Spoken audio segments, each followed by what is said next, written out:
Yeah. Uh-huh. Yeah. Uh-huh.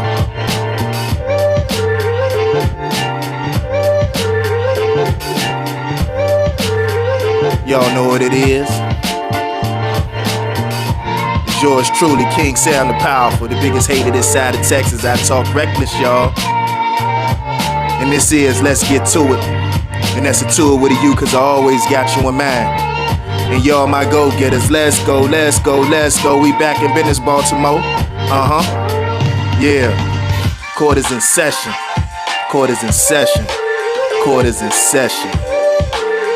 Yeah. We got some good stuff on the table today. And we had the Barbershop Talk episode 6. I had to go in there and edit that out a little bit. I'ma present that. This coming on live. Y'all go ahead, tap in, leave a comment or something. Y'all know what it is. Uh-huh. I ain't gonna play with you, I'ma stay with you. Uh-huh. It's Saturday, man. Saturday's always a good thing, man. Yeah. What we got going on here? Let me see if I could do something with this light right quick. Got all my lights set up on my ZY Vega. Let me see what I could do. Boom, I hit that one time. Let me see if it's up. If it's on daylight, let me see if I could get daylight. That ain't it. Let me see if I could get sunlight. That's it. Y'all see what's going on? Light up. Let me see. Do I need to bring that in or take that back out? If I take that back out a little bit, y'all can see what's going on just a tad bit. What's that right there? That's the laptop. Y'all see all that? So I'm bring that in a little bit. About right there. That's perfect. Perfect. I ain't mad. Got a couple topics I want to present to y'all this day. Few things. How y'all do? How was y'all work week? First and foremost, how was y'all work week? I know everybody ain't got a job, but those who do got a job, how that work week treat y'all? Did everything work out? You know, everybody don't get paid every week, so I ain't gonna say, did you get your money? But how was your work week? Sometimes, the work week can break you down, leave you messed up on Saturday and Sunday. That's that tea right there. Got me feeling good.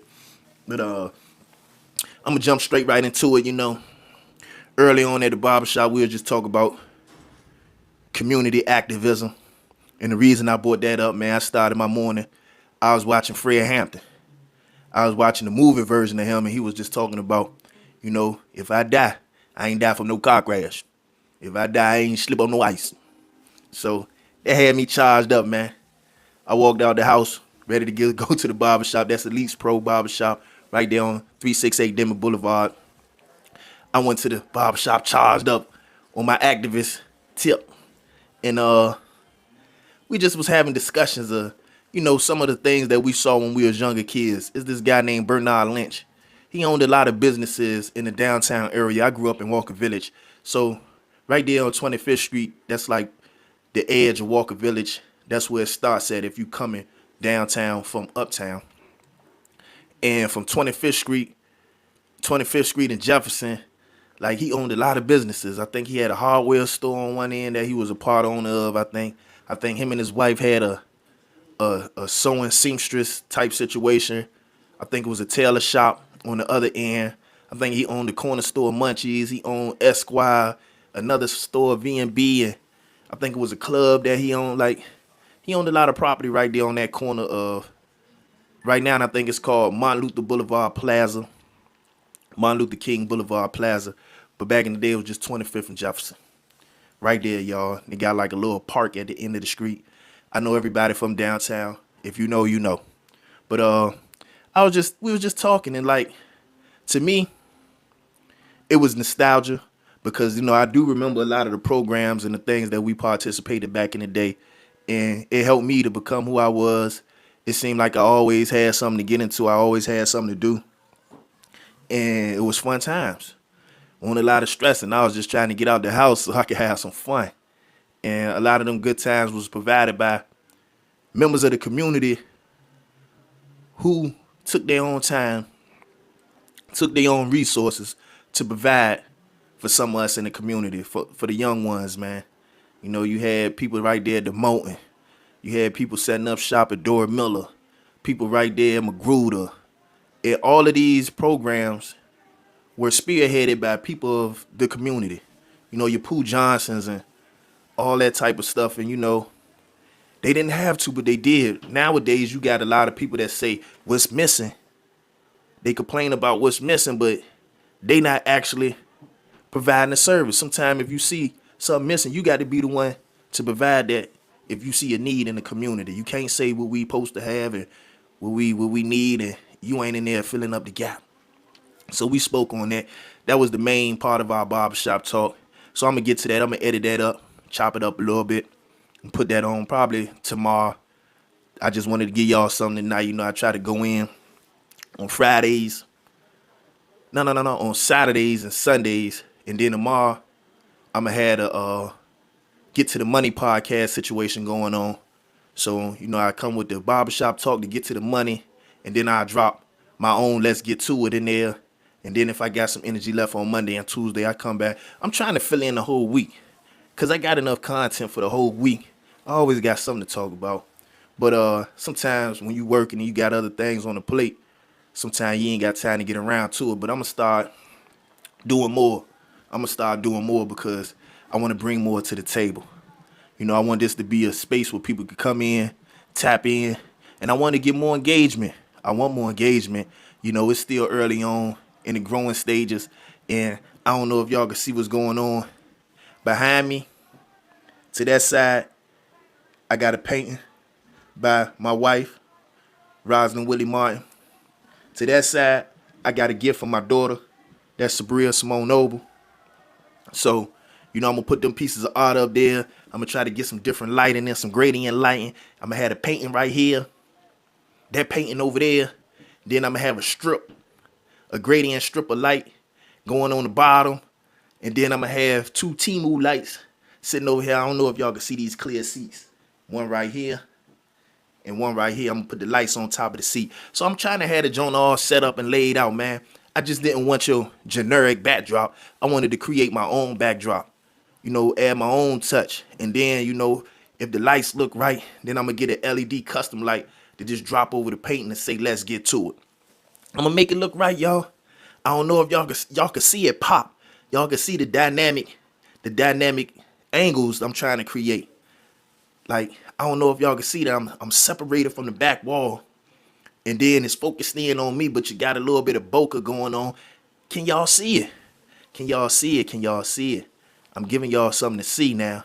And I'm putting a lot into it. There's a lot of creativity. You know, I had to sit back with Copilot and Gemini for consultation because I couldn't get this type of knowledge from anybody because a lot of people ain't know what I couldn't. You know, I reached out to people I know, and it was a lot of dead ends. So I had to go to the AI and find out what was going on, do my own research, and just come up with my own look. Like I said, when I get these two other paintings put up and I get the lights set up, it's going to look different. And then, you know, I'm going to start bringing other things in, and y'all going to see the Superman come through. I'm trying to give y'all something big. But let's get into the topics of the day. My first topic was Bronny James. LeBron James Jr., y'all. I sat there last week. I think it was last week. He was on primetime TV. LA Lakers was playing the Philadelphia 76ers. And he got massacred. You know, Tyrese Maxey, he the point guard for the Philadelphia 76ers. And right now, man, since he came in, I think he was playing before James Harden got there. He was young. I think he was a rookie that year. But he put up some good numbers. He was making a name for himself. James Harden came in. And I think for a second they tried to slide him to the bench. But his play was so phenomenal that he made his way up there. And I think James was working with him, teaching him little do's and don'ts. So I think James got hurt. And he had to fill in for James. And he was spectacular. So he worked his way in the starting lineup. Ain't never come back. I think they was easing him and James on the floor at the same time. So I think James left. And he went from a good player to an all-star. An all-star. A magnificent player. Probably one of the fastest point guards in the NBA. From end to end, he a blur. Blow by speed, first step, amazing. He'll get by you. So They had him, and they had brought LeBron James, Bronny up from the G League, and you know he was struggling. LeBron James Jr. was struggling, and he had a few good games in the G League. So JJ Redick, that's the coach of the LA Lakers, brought him up, and he got filet mignon. I think he played 15 minutes and had 0 points, was three turnovers. You know, he had a terrible stat line. And when I seen him, it was turning my stomach. I was just disappointed. You know, you want him to do good and succeed. And every time I watch him play, I seen, you know, I seen highlights of him, but I never seen him had a good game. Never. And, you know, I've been watching him since high school, even when I seen him in the high school games, live or, you know, his whole reel. It just ain't look good. And it's like he ain't got that aggression. He not an aggressive scorer. He not a over-aggressive defender. He just not aggressive. And a lot of times, your aggression is what takes you to greatness. You know, you trying to get to that basket regardless. You getting to them rebounds regardless. You D'ing up regardless, and he ain't had it. And, you know, I was just like, man, he looked crazy. So when I think, who was talking about it? Gilbert Arenas, Kenyon Martin, and they brought another light to it. They was like, you know, JJ Redick put him in a terrible situation, and that is true. Because if you bringing this man up on 24-hour notice, and he playing against Tyrese Maxey, of all point guards, Tyrese Maxey perhaps is the fastest, scoringest, get a bucket type point guard. Like, he full steam ahead. You could be the best defender in the NBA, he going by you. So to put Bronny on him, it was just like, man, it won't no way he could have did good. Even if he did good, it would still been in Tyrese. It would have been in his favor. So, you know, that was, I don't know who to blame. His lack of aggression or them just putting him in a bad situation. You know, sometimes you try to throw people in the fire and see if they'll step up to the plate. But obviously, he ain't that type. And like I said, he going against a top dog. He going against perhaps one of the best in NBA when it comes to point guard play. So, you know, I hope Bronny round out and, you know, step his game up a little bit. But, you know, I'm going to give a shout out. Shout out to Bronny James. Shout out to Tyrese Maxey. You know, his pops play good. His pops balling out, but he ain't there right now. Maybe, you know, when the younger guys start coming in, he'll have a little bit more experience. And I'm still in this corner. I ain't see nothing good out of him, but, you know, I'm going to still root for him. Hopefully he do good. Next. On the table, we got the 50 Cent and Big Meech situation. I don't know if y'all know who Big Meech is, not to glorify no illegal activities, but he was a part of the BMF, Black Mafia family. I think he hailed out of Detroit, but he was doing his thing down in Atlanta. And, you know, probably one of the biggest, I guess, illegal narcotics provider on the East Coast, up and down the East Coast. And I think they had to reach probably all the way from the Midwest to the East Coast. And, you know, on this side of things, we heard about him. Everybody heard about his name. But he got locked up. He got sentenced to like 30 years, big drug conspiracy down in Atlanta, stretching from Atlanta all the way back to Detroit. Him, his brother, whole bunch. They had a big, large conspiracy case. So if you familiar with stars, you familiar with 50 Cent. 50 Cent put out the BMF series, and he had Big Meech's son playing him, and the show was pretty good. So I don't know how close him and Big Meech was working together. I know they was in communications, but Big Meech just got released not too long ago. He got released from prison. He got some sort of relief, and you know that's the situation right now. People trying to find out how you do like 17 years off of 30. I don't know if I think it was like 17. How you do 17, 18, 19 years off of 30? How you work that out? You know, that's the question that's been asked, and, you know, I guess they're going to get to the bottom of it. But anyway, when he got out, you know, he started working with Rick Ross, the rapper, Rick Ross. Not the Rick Ross, the street figure, but Rick Ross, the rapper from down out in Miami, Florida. And if you know anything, 50 Cent and Rick Ross been going at it for years. I think 50 Cent had an interview and had Rick Ross' baby mama on the magazine cover. talking crazy about Rick Ross to 50 Cent and all types of things. So they've been going back and forth for at least 10 years now, probably longer, if I ain't mistaken. Probably 14, 15 years they've been going back and forth. So, ain't no love lost between them two. And everybody thought Big Meech was going to be working with 50 Cent, but somehow he not working with 50 Cent. I guess he doing a tour with Rick Ross. So now, things coming out. I guess 50 Cent responded by saying, what's up with Tammy Cohen? And that's the person that they all saying that Tammy Cohen was supposed to be working with the feds or working with law enforcement, giving up information that helped Big Meech get out. So maybe he didn't tell, but he had somebody tell on his behalf. Now, none of this stuff is confirmed with me. I ain't in my legal, I ain't doing my legal thing right now, so I ain't researching nobody's case. That's neither here nor there when it comes to me. So this is just what's floating out there. I don't know what's going on. To me, it's like, personally, I don't think he know either one of them. They entertainers. He was into the streets, so it's two different lanes. He just getting out of prison, and he trying to get his money up. He trying to secure a bag so he could take care of himself and his family. Because I'm quite sure that he had nothing or close to nothing. If, all he had probably was gifted to him by other people who had a little something at the time. I'm quite sure people looked out for him. But his lifestyle way bigger than just a handout, and he trying to create his own lane where he could get on top of his own money and take care of his own ideas. And if he got any creative ideas, he want to get to it that way. And maybe he felt like all opportunities is good opportunities because he don't know them. He don't know that's the beef between them. That's they beef. And sometimes people want you to pick a side, and it's like, why do I have to pick a side with your problem with another man?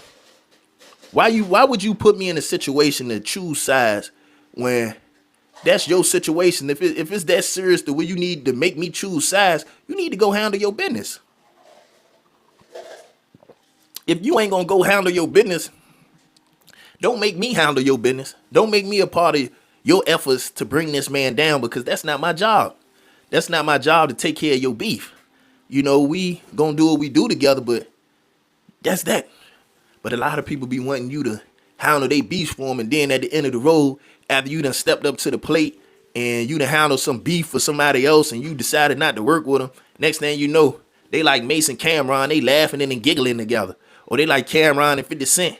You the one that's stepping up to the plate for a beef that you ain't got nothing to do with. And then next thing you know, the two people that was initially beefing, they friends again. But you sitting there, you ain't friends with nobody because you the one that, I ain't gonna work with you. So sometimes, I think it's crazy. Don't put me in the middle of your beef. Don't put me in the middle of your beef. Last week, I think it was the week before last, I'm doing the Get to the Money podcast, and this dude, he's saying he got a problem with somebody else.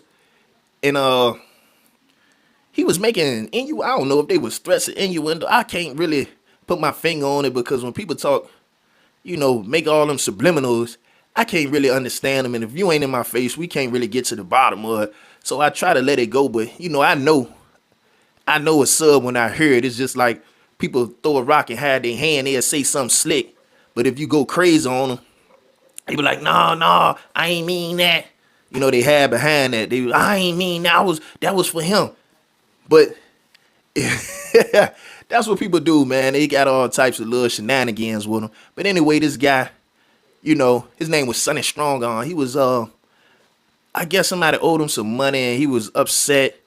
And he was saying something. He was like, don't have him on the show because I'm going to come up there and do this. And I'm like, in my mind, I'm thinking, that's your situation right there, man.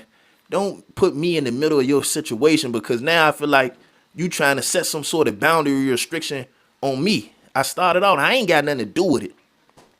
Don't make me a part of your situation, because now I'm feeling like you trying to lure boy me or son me, and now you overstepping your boundaries, and now you gonna have me looking at you upside down, trying to figure out what you talking about. And that's like, if you got a problem with somebody, handle your problem with that person. Don't get other people involved in your situation, because they don't have nothing to do with you and that other person. But a lot of people, they don't like to do that. They want to hate. They want to talk greasy about somebody, throw salt on their name, get you looking at them crazy. They want you to talk about them and feel about them the same way they do, but that's not life. That's not life. If you got a situation, go handle your business. And I ain't promoting violence, but situate that. Don't add other people to your situation because they don't have nothing to do with your situation. They ain't like that money that he owe you don't go to me. So if his money don't go to me and you mad, it ain't like you gonna split the money with me. The money he owe you, you ain't gonna split it with me. So that's your problem. Now, if that was our money, yeah, now we talking. Now we getting to the bottom. Now we cooking with fish grease. We cooking with canola oil. But that ain't my money. So that ain't my problem. And why put me in a situation where it might go left because I'm handling your business and then something happened to me, I go to jail or I get hurt and you sitting there on the sideline rubbing your hands like Birdman, ain't gonna do nothing for me or my family, man. Knock it off. Go handle your own business. That's what you're supposed to do. Handle your own business. If you got a problem, go deal with it. And all problems ain't got to be met with violence. But you got to work out your own problems because you created it or that person created it with you. And if you can't handle your own business, you can't expect somebody else to handle your business for you. So, I just wanted to touch on that. And that was that 50 Cent situation. I just wanted to give like a little personal touch that I had when somebody wanted me. I don't know if they wanted me to, but they was talking kind of sideways and it kind of rubbed me the wrong way. Next topic, Snoop Dogg performing on the inauguration. I don't knock Snoop Dogg, but what I say is this. Snoop Dogg is an entertainer. He sing and dance for money. That's what he do. He sang and dance for money. He rap and he, do his 1-2. He do his Snoop Dogg thing for money. So it's like, what else you expect? Somebody give you a bag. What else you expect? I think a lot of times we take our role model, we take our entertainers too serious and we forget they entertainers. They try to be prolific. They try to talk, like they got some sort of substance behind them. But at the end of the day, they entertainers. So when they do goofy stuff for a check, like what else did you expect from this man? He's an entertainer. That's how he eating. If he can't entertain, he can't eat no more. So, you heard, I seen the little video clips and stuff of Snoop Dogg talk about some whoever Jigaboo or whoever coon gonna sit up there and perform for Trump. Which one of y'all next? Next thing you know is him. Is him. Him and then Nelly, I think. But, Nelly ain't never say what he won't gonna do. But what do you expect? These people are entertainers, and I think when you put too much on the entertainer, it's like Charles Barkley said, man, I'm not your role model. I play basketball. What you expect from Snoop? He rap and he funny and he do his little Snoop Dogg thing. What you expect from him? And if you expect anything else from him, it might be you that need to tighten up and, reevaluate a couple things here and there. So I'm going to let that go with that. I ain't expect nothing less. I just call him Snoop Doggy Dogg, and I think he funny. And, he a decent rapper, good rapper back in the day. These days, I don't know if he that good anymore. But he's an entertainer. He's a personality. And I don't expect nothing else from him. I don't hold him to no high regard because what has he, he human. He human. I don't know. I don't know the whole situation, so I'm gonna just let that go. I don't expect nothing else from him. I expect him to do just that. Sing, rap, carry on, talk crazy, talk real fly. That's what he do. Next, moving right along, Jimmy Butler. Jimmy Butler. I don't know if y'all know who Jimmy Butler is. He a basketball player. He played down in Miami. Miami suck right now. Well, I ain't gonna say they suck. They just not as good. Well, I think they is. They doing crazy right now. They losing. And Jimmy Butler, he was talking about maybe he can't move forward with the Miami Heat. And he got suspended for saying that. And I was like, whoa, how you suspend somebody to say, my future might not be here? That's crazy because if a coach said that, or if a GM or owner said that, ain't no suspension. So it ain't like he said something detrimental to the team. He was saying his future might not be there, so they suspended him for that. Next thing you know, he missed the plane flight and got suspended for that. Next thing you know, after that, he missed it. So he got 3 suspensions back to back to back. And they dragging him. And this ain't Jimmy Butler's first time. I think he had a situation when he went to Minnesota. Then he had another situation at Philly.